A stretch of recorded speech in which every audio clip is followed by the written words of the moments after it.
Eto na nga, ngayon ko lang nalaman na marami palang freebies kapag birthday mo. Oo, tama kayo na narinig. As in, zero babayaran nyo. At talagang busog-lusog kayo sa mga makukuha nyo. Mag-install lang kayo ng mga apps sa mga phones nyo at mag-register kayo. At don't forget to include your birthday. Kasi syempre, yun nga yung mahalaga na malaman nila kung kailan ang birthday nyo. Una kang pinunta na yung Boost. Ang kagandahan dito, kahit anong drink at yung large na size, ay pwedeng-pwede. Alam ko kasi pag freebie, yan yung mga basic na drink. Aba, hindi. Kahit anong drink, kahit anong piliin nyo, nasa sa inyo. At syempre, hindi papatalo ang Starbucks. Ang kagandahan naman sa Starbucks kasi may app sila. Sa mismong app, pwede kang mamili doon ng drink mo. Mag-order ka na sa mobile app, tapos i-claim mo na lang doon sa store na pinili mo.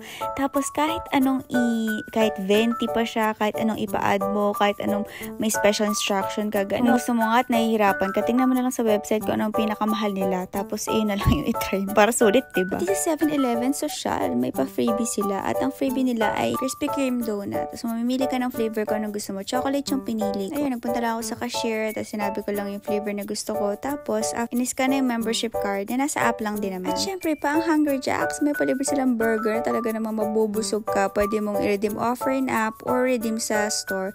Pero sa store ka in-order kasi kapag sa app may minimum na $1 na ma-order ka.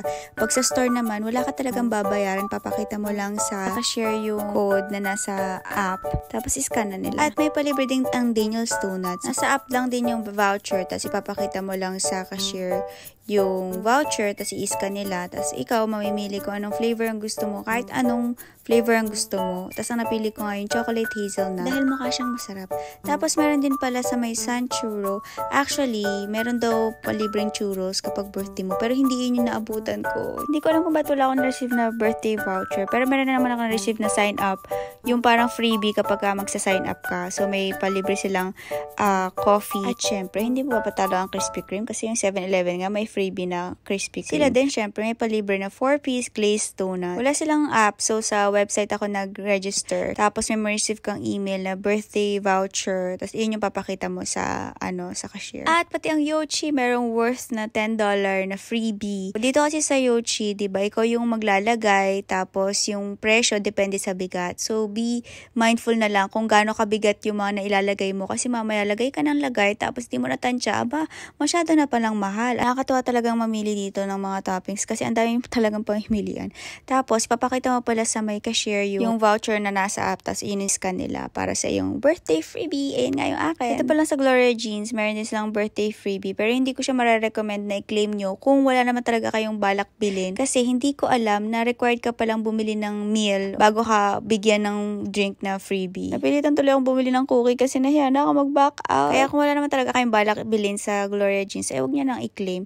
Pero dito sa The Coffee Club, natuwa ako kasi talagang wala kang required din na bilhin. Bibigay nila talaga sa'yo yung gusto mong drink. So, hot drink. Tapos medium siya. Mukha lang siyang maliit pero malaki siya in person. Hot choco yung pinili ko at super sarap niya. At ito din sa Baker's Delight, meron din silang free scone.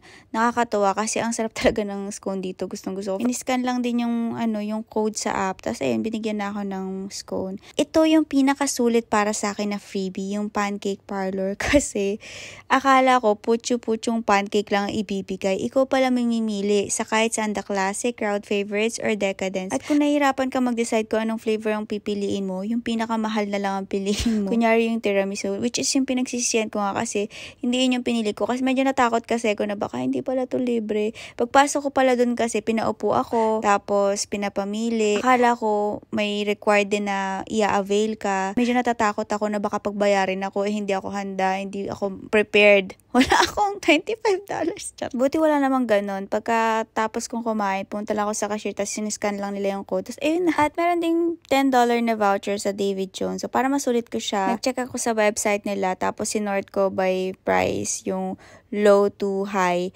para makita ko kung ano yung papasok sa $10. Para ayoko kasing magbayad ng higit pa sa $10. So, pinili ko lang yung yung pasok. Tapos, make sure ko na click and collect lang. Kasi kapag kayo papadeliver mo, may shipping fee pa yun. Kaya, okay na yung click and collect lang. So, ang pinambayad ko sa online ay yung reward card na na-receive ko through email. So, meron dong code and rewards. So, yun yung lalagay mo sa payment details kapag pinili mo yung payment method na rewards. Dalawang face towel lang yung pinili ko kasi ito lang yung umabot sa rewards. Nakasale lang ito ng lagay na to. Kaya, mas napamura pa siya. Kung hindi, lagpas siyang $10. At may $10 din na voucher sa JB Hi-Fi. Kaya naman, ganun din, same din ang ginawa ko sa David Jones na nag-sort din ako by price. Tapos pinili ko yung pasok sa $10. At ito nga yung napili ko. Hulaan nyo kung ano. Same din sa Meijer. Meron din silang $10 na voucher. So, umorder lang din ako ng pasok sa budget. Yan. Actually, yung original price niya is $20 pero nabili ko lang siya ng $10.